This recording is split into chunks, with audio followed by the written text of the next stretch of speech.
3 నెలల కంటే ముందే త్వరితగిన అంటూ కూడా ప్రస్తావించినటువంటి పరిస్థితి. డెసిషన్ తీసుకోవాలంటూ కూడా కోర్టు ఆదేశించింది. ఏంటి కోర్టు ఆదేశాలు ఏ రకంగా చూస్తున్నారు? అవునండి, తప్పకుండా ఈరోజు చట్టాలు, కోర్టు వ్యవస్థను మనం ఖచ్చితంగా గౌరవించాల్సిన అవసరం ఉంటుంది. ఒకటి, మనం ఒక విషయం గమనించాలండి శివకుమార్ గారు. ఒకటి, గతంలో ఏదైతే ఎలక్షన్స్ అప్పుడు కాంగ్రెస్ పార్టీ కానీ, కాంగ్రెస్ లో రాహుల్ గాంధీ గారు కానీ, రేవంత్ రెడ్డి గారు కానీ రాజ్యాంగాన్ని చేతిలో పట్టుకొని ఎవరైతే పార్టీలు మారి ఒక పార్టీ గుర్తు మీద గెలిచి ఇంకొక పార్టీలోకి వెళ్తే రాజీనామా రాంది తీసుకోకూడదని చెప్పేసి రాహుల్ గాంధీ గారు మాట్లాడిన సందర్భాలు మనం చూస్తాం. అదే రేవంత్ రెడ్డి గారు ఒక పార్టీ గుర్తు మీద ఇంకొక పార్టీకి వస్తే, ఒక పార్టీ మీద గుర్తు మీద గెలిచి ఇంకో పార్టీలకు జంప్ చేస్తే వాళ్ళతో రాళ్లతో కొట్టండి అన్న సందర్భాలు రేవంత్ రెడ్డి గారు మాట్లాడిన సందర్భాలు మనం విన్నాం. ఈ రోజు అదే రేవంత్ రెడ్డి గారు ఇటు 10 మంది ఎమ్మెల్యేలని బీఆర్ఎస్ పార్టీ గుర్తు మీద, ఏదైతే కారు గుర్తు మీద గెలిచిన ఎమ్మెల్యేలని తీసుకొచ్చి కాంగ్రెస్ లో చేర్పించుకోవడం, ఇది ఏ రాజ్యాంగం ఒప్పుకుంటుంది, ఎక్కడ చట్టబద్ధంగా ఉంటుందంటే ఈ రోజు యావత్ తెలంగాణ ప్రజలు అడుగుతా ఉన్నారు. మేము ఇంకొకటి కూడా ఛాలెంజ్ చేస్తా ఉన్నాం. ఈ రోజు ఈ మారిన ఎమ్మెల్యేలు కొంతమంది సరే తెలుసో తెలియకో, అవగాహన ఉందో లేకో, లేకపోతే వాళ్ళ ఆర్థిక పరిస్థితులు, లేకపోతే వాళ్ళకు ఉన్న భూములు జాగాలు కాపాడడానికో, లేకపోతే వాళ్ళకు ఉన్న మైనింగ్లు కాపాడడానికో, లేకపోతే వాళ్ళ ఆస్తులు కాపాడుకోవడానికో, లేకపోతే వాళ్ళ పదవులు కాపాడుకోవడానికో ఇలా పార్టీలు మారిరే. ఈ బీఆర్ఎస్ పార్టీ నుంచి కాంగ్రెస్ పార్టీకి వెళ్ళిన ఎవరైతే ఎమ్మెల్యేలు ఉన్నారే, మీరేమంటున్నారు? నోరు తెరిస్తే తెలంగాణ మా నియోజకవర్గ ప్రజల అభివృద్ధి కోసం, మా నియోజకవర్గ ప్రజల ఏది ఫండ్స్ వస్తాయి, మేము ప్రభుత్వంలో ఉంటాయని ఒక దొంగ మాటలు చెప్పి ఇలా పార్టీలు మారిరే. మేము ఈ రోజు ఛాలెంజ్ చేస్తా ఉన్నాం. మీరు పార్టీ మారిన ఎమ్మెల్యేలు ఎవరైతే ఉన్నారో, కాంగ్రెస్ లోకి జంప్ చేసిరో ఆ ఎమ్మెల్యేలు ఇప్పటి వరకు మీరు తీసుకొచ్చిన నిధులు ఎన్ని? ఈ రోజు మీరు పార్టీ మారిన ఎమ్మెల్యేలు ఎంతమందికి కళ్యాణ లక్ష్మి ఇచ్చిరు, ఎంతమందికి పులమ్మంగారం ఇచ్చిరు? ఈ పార్టీ మారిన ఎమ్మెల్యేలు ఎంతమందికి రుణాలు మాఫీ చేసిర్రు రైతాంగానికి? ఈ పార్టీ మారిన ఎమ్మెల్యేలు ఎంతమందికి రైతు బంధు ఇచ్చిరు, రైతు బీమా ఇచ్చిరు? ఈ పార్టీ మారిన ఎమ్మెల్యేలు ఎంతమంది ఆడబిడ్డలకు 2,500 ఇచ్చిరు?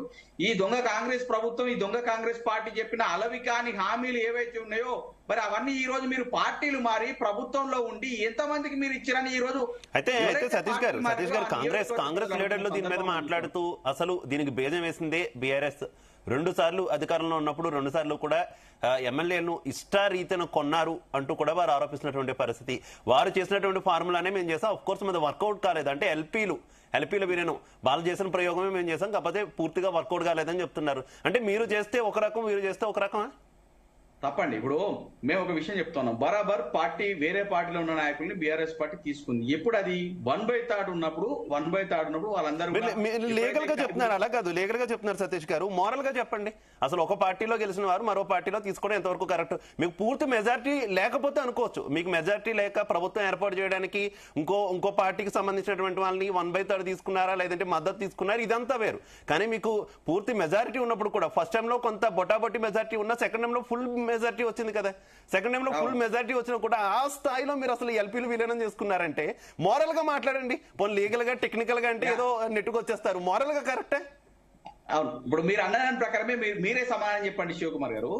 మోరల్ గా మాట్లాడుకుందాం. ఎథిక్స్, మోరల్స్, వాల్యూస్, తెలంగాణ ప్రాంతం, నీళ్లు, నిధులు, మనం ప్రాంతం కోసం కొట్లాడుతున్నాం, మన భాష, యాస అన్ని దృష్టిలో ఉంచుకొని మాట్లాడితే ఈ రోజు కొత్తగా తెచ్చుకున్న తెలంగాణ రాష్ట్రంలో మనం తెలంగాణ తెచ్చుకున్నాం, తెలంగాణ ప్రాంతం కోసం, నీళ్ల కోసం, నిధుల కోసం కొట్లాడుతున్న సందర్భంలో మన ప్రాంతాన్ని విడదీయడానికి, మళ్ళా తెలంగాణ ఆంధ్రాకు చిచ్చు పెట్టడానికి ఉద్దేశంతో ఇదే రేవంత్ రెడ్డి గారు ఓటుకు నోటు కేసులో బ్యాగులు తెచ్చి ఎమ్మెల్సీలను కొన్న సంగతి మీకు తెలియదా? మీ మీడియాలకు తెలియదా? మీ పాత్రికేయ మిత్రులకు తెలియదా అని అడుగుతా ఉన్నా. ఈ రోజు ఈ ప్రాంతం, తెలంగాణ ప్రాంతం కోసం, తెలంగాణ బడుగు బలహీన వర్గాల కోసం, తెలంగాణ బతుకుల కోసం కేవలం కొట్లాడి నిలిచేది కేవలం ప్రాంతీయ పార్టీలు మాత్రమే. ఈ ప్రాంతీయ పార్టీలో భాగంగానే కదా ఈ రోజు తెలంగాణ ప్రభుత్వం, కేసీఆర్ గారు కొట్లాడి తెచ్చుకున్న తెలంగాణలో ఈ రోజు తెలంగాణలో బీఆర్ఎస్ పార్టీ నిలబడ్డది, కొట్లాడుతుంది. ఈ రోజు కొట్లాడుతుందే కదా కండ్లు మండిన కాంగ్రెస్ పార్టీ అబద్ధపు హామీలు ఇచ్చి ఈ రోజు గద్దెనెక్కి గద్దల తెలంగాణ రైతాంగాన్ని, నిరుద్యోగుల్ని, విద్యార్థుల్ని, ప్రతి ఒక్క సబ్బండ వర్గాల్ని ఇబ్బంది పడే ఆడబిడ్డల్ని కాంగ్రెస్ హామీలు నమ్మి మాత్రమే ప్రజలు కాంగ్రెస్ పార్టీ కోటేశారంటారా? అలా మీరు నమ్మడం కూడా మిమ్మల్ని మీరు మోసం చేసుకోవడం కదా. కేవలం ఆ ఒక్క అంశంతోనే మిమ్మల్ని ఓడించారా? ఇంకే ఇతర అంశాలు లేవా? ఏ ఇతర అంశాలు అసలు లేనే లేవు. కేవలం గుళ్ళ మీద, గోపురాల మీద ఇదే రేవంత్ రెడ్డి గారు, రాహుల్ గాంధీ గారు ఓ ఇటు ప్రియాంక గాంధీ గారు దళితులకు మేము 12 లక్షలు ఇస్తామని, రాహుల్ గాంధీ గారు ఇదే అశోక్ నగర్ వచ్చి 2 లక్షల ఏడాదిలోపే 2 లక్షల ఉద్యోగాలు ఇస్తామని, ఇదే రేవంత్ రెడ్డి గారు ఈ రోజు 2000 ఆడబిడ్డలకు 2500 ఇస్తాం, బీడీల పెన్షన్లు వేస్తాం, వృద్ధుల పెన్షన్లు వేస్తాం, ఆడపిల్లలకు స్కూటీలు ఇస్తాం, తులం బంగారం ఇస్తామని రకరకాల హామీలు ఇచ్చి, దొంగ హామీలు ఇచ్చి, కపట మాటలు చెప్పి, అబద్ధపు అలవి కాని హామీలు ఇచ్చి ఈ రోజు తెలంగాణ రాష్ట్రం గద్దెక్కింది. నిజం కాదా అని ఈ రోజు తెలంగాణ సమాజం మొత్తం అడుగుతా ఉంది. ఈ రోజు మీరు ఏ సమాజం ఈ రోజు 2 ఏళ్లకు దగ్గర వస్తుంది శివకుమార్, 2 ఏళ్ల దగ్గర వచ్చినప్పుడు ఏ పథకాన్ని మీరు ఈ రోజు సమర్థవంతంగా నిరూపించగలిగారు? ఈ రోజు సమర్థవంతంగా ప్రజల్లోకి వెళ్ళగలిగారు? రుణమాఫీ అంటే దిక్కే లేదు, సగం చేసిరు, సగం ఓడగొట్టిరు. రైతు బంధు, రైతు బీమాకు దిక్కే లేదు. ఎలక్షన్లు వస్తే కానీ మీకు పథకాలు గుర్తొచ్చే పరిస్థితి లేదు. ఈ రోజు మరి మీకు కూడా మీకు చెప్తున్నాం, 1/3 ఆ రోజు తీసుకున్నాం. తెలంగాణ ప్రాంతం కోసం, తెలంగాణ బాగు కోసం, తెలంగాణని మన తెలంగాణని మనం కాపాడుకోవాలి అని ఒక ఉద్దేశంతో ఆ రోజు ఎమ్మెల్యేలు మన దగ్గరకు వచ్చిరే. ఈ రోజు ఏ ఉద్దేశంతో తీసుకొచ్చినాం? వచ్చిన తెలంగాణ రాష్ట్రంలో నీళ్లు తెచ్చుకోవాలి, నిధులు తెచ్చుకోవాలని ఉండాలి తప్ప పక్క రాష్ట్రం ఉన్న చంద్రబాబు నాయుడుతో లాలూచి పెడుతున్నావు, పక్క ఉన్న మోదీ గారితో లాలూచి పడి ఈ రోజు ఏదైతే ఢిల్లీకి గులాంగిరి చేస్తూ 30 సార్లు 50 సార్లు ఢిల్లీకి వెళ్తున్నాడు తప్ప ఏ బడుగు బలహీన వర్గాల కోసం ఈ రోజు రేవంత్ రెడ్డి గారు కొట్లాడిరని తెలంగాణ సమాజం అడుగుతా ఉంది. ఈ రోజు ఎంతో మంది రైతులు 50 మంది రైతులు చనిపోయారండి. 300 పైగా ఎవరైతే గురుకులాల్లో పిల్లలు చనిపోతా ఉన్నారే, చిన్నారి పసిగందులు చనిపోతా ఉన్నారే, దీనికి బాధ్యులు ఎవరని ఈ రోజు తెలంగాణ సమాజం అడుగుతాంది. ఎవరిని నువ్వు చక్కదనం చేసినావయ్యా? ఈ రోజు రాష్ట్రంకి వచ్చినావు, యతమానం మీ పదవులు, మీ ఢిల్లీ ట్రిప్పులు, మీ బ్యాగులు, మీ సంచులే తప్ప ఏ రోజు ఈ తెలంగాణ సమాజానికి నువ్వు మంచి చేద్దామనే ఉద్దేశంతో నీకంటూ నువ్వు ఒక బ్రాండ్ క్రియేట్ చేసుకోవాలి కదా. 2 ఏళ్ల కాల వ్యవధిలో నేను పాత్రికేయ మిత్రులకు, మీడియా ప్రతినిధులకు అందరికీ కూడా ఛాలెంజ్ చేస్తా ఉన్నా, ఎక్కడన్నా ఈ కాంగ్రెస్ ప్రభుత్వం ఏ రోజన్నా కూడా ఒక ప్రతిష్టాత్మకంగా చేపట్టిన పథకం చేపట్టి మీరు హెడ్లైన్స్ లో వేశారా? ఏది లేదు.